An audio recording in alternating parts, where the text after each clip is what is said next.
सकता है समारोह शपथ ग्रहण का, पंचकुला में हो सकता है। सूत्रों के हवाले से बड़ी जानकारी, परेड ग्राउंड में हो सकता है शपथ ग्रहण समारोह। 11 या 12 अक्टूबर को कार्यक्रम हो सकता है। समारोह की तैयारी में अधिकारी जुटे हुए हैं।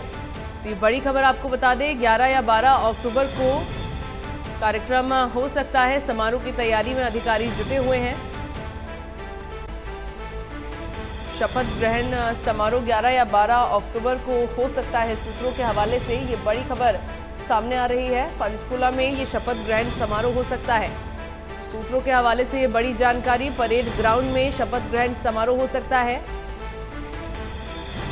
11 या 12 अक्टूबर को हो सकता है ये कार्यक्रम। तो लगातार देखिए, सरकार बनाने को लेकर हलचल अब तेज है। मंत्रिमंडल को लेकर चर्चा हो रही है। शपथ ग्रहण को लेकर लगातार चर्चा की जा रही है। ऐसे में सूत्रों के हवाले से बड़ी खबर सामने आ रही है, जिसमें पंचकुला में शपथ ग्रहण समारोह हो सकता है। कहा जा रहा है परेड ग्राउंड में शपथ ग्रहण समारोह हो सकता है। पंचकुला में इस शपथ ग्रहण समारोह का आयोजन किया जा सकता है। और अब अगली खबर दिल्ली से है, जहां हरियाणा सरकार के गठन को लेकर बड़ी बैठक। केंद्रीय मंत्री धर्मेंद्र प्रधान के आवास पर यह बैठक होगी। तो दिल्ली से इस वक्त की बड़ी खबर आपको बता दें, हरियाणा सरकार को लेकर बड़ी बैठक। नायब सैनी मनोहर लाल इस बैठक में मौजूद रहेंगे। विप्लव देव भी बैठक में मौजूद रहेंगे। एक उप मुख्यमंत्री बनाए जाने की संभावना है। बैठक के बाद नड्डा, आपने तस्वीरें भी देखी थी अब से कुछ ही देर पहले, केंद्रीय बीजेपी के राष्ट्रीय अध्यक्ष जेपी नड्डा से मुलाकात की थी नायब सिंह सैनी ने। केंद्रीय पर्यवेक्षकों के नामों की चर्चा, ये जो बैठक दिल्ली में होने वाली है धर्मेंद्र प्रधान के आवास पर, उसमें घोषणा हो सकती है केंद्रीय पर्यवेक्षकों के नामों को लेकर। विप्लव देव इस बैठक में मौजूद रहेंगे। एक उप मुख्यमंत्री बनाए जाने की संभावना है।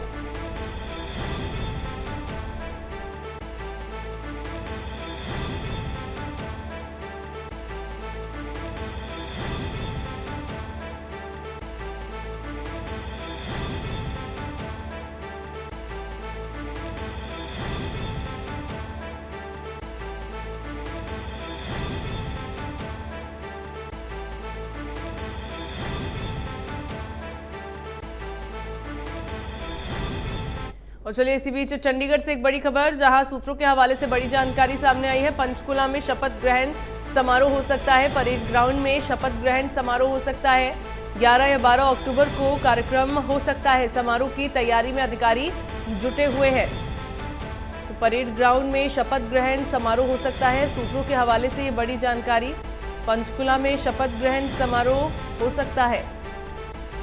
समारोह की तैयारी में अधिकारी जुटे हुए हैं, क्योंकि हरियाणा में बीजेपी ने हैट्रिक लगाई है। तीसरी बार सरकार बनाने जा रही है। पूर्ण बहुमत के साथ बीजेपी 48 सीटों पर जीत दर्ज कर बहुमत की सरकार अब बीजेपी बनाने वाली है। विधानसभा चुनाव प्रचार के दौरान जैसा कि कांग्रेस की लहर की चर्चा रही, लेकिन जब रिजल्ट आया तो पार्टी 37 सीटों पर सिमट कर रह गई थी। और यहाँ पर बीजेपी ने सभी को चौंकाते हुए पूर्ण बहुमत हासिल किया। वो जो मैजिकल नंबर था वो हासिल किया और अब सरकार बनाने की तैयारी की जा रही है। हालांकि इसी बीच पंचकुला में शपथ ग्रहण समारोह हो सकता है, ये जानकारी सूत्रों के हवाले से सामने आई है।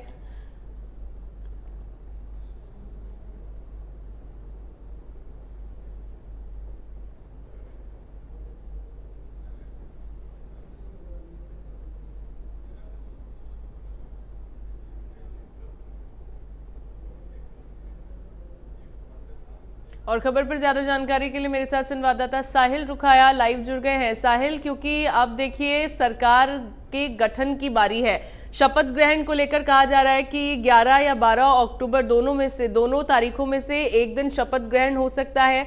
पंचकुला में कहा जा रहा है कि शपथ ग्रहण समारोह का आयोजन किया जाएगा। क्या इसकी पुष्टि की जा सकती है कि जो ताजपोशी होगी वो ये फेस्टिव सीजन के बीच में ही कहीं होगी?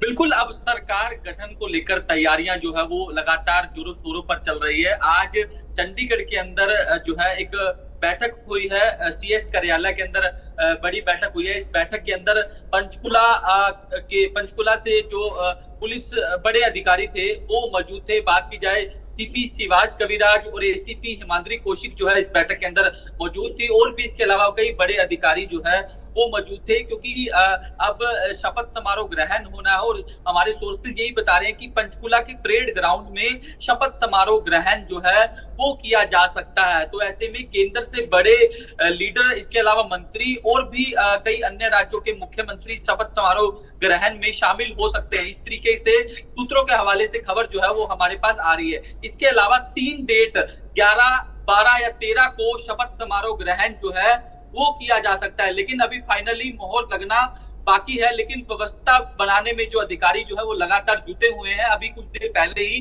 चंडीगढ़ के अंदर सीएस कार्यालय में एक बड़ी बैठक हुई है। बैठक के अंदर तमाम अधिकारी जो है वो मौजूद थे। तो कहीं ना कहीं एक बड़ा शपथ समारोह ग्रहण करने की तैयारी जो है वो की जा रही है।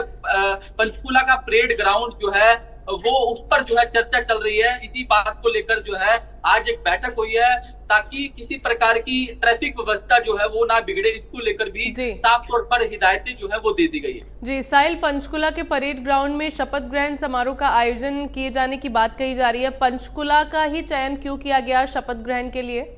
इसके पीछे क्या कोई मुख्य कारण?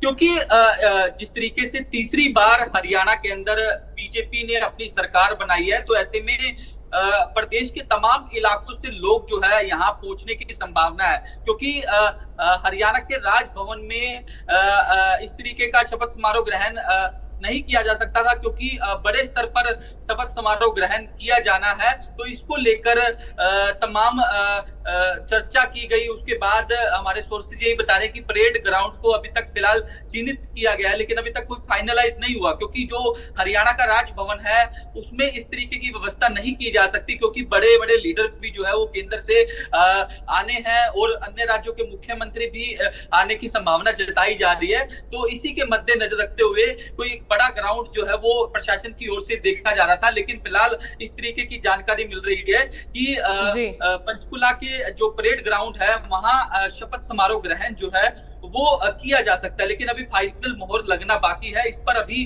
व्यवस्था बनाने में अधिकारी जो है वो जुटे हुए हैं। अभी फिलहाल कुछ देर पहले ही एक बैठक जो है वो चीफ सेक्रेटरी कार्यालय में जो है वो हुई है, और इसमें तमाम पुलिस के अधिकारी भी मौजूद थे। एसीपी हिमाद्री कौशिक, इसके अलावा सीपी शिवाज कविराज भी इस बैठक के अंदर मौजूद थे। क्योंकि इस तरीके का शपथ समारोह ग्रहण होगा तो लाजमी तौर पर ट्रैफिक व्यवस्था किसी प्रकार की ना बिगड़े और लॉ एंड ऑर्डर की स्थिति ना बिगड़े, इसको लेकर एक बैठक जो है वो की गई है। तमाम अधिकारी जो है इस बैठक के अंदर मौजूद थे। जी बिल्कुल, क्योंकि अगर तैयारियां की जाएंगी तो इन सब बातों का ख्याल रखना बहुत ज्यादा जरूरी हो जाता है, ताकि जो आम जनता है उनको इस शपथ ग्रहण समारोह से इस दौरान कोई परेशानी ना हो। बहुत शुक्रिया साहिल आपका तमाम जानकारी हमारे साथ साझा करने के लिए।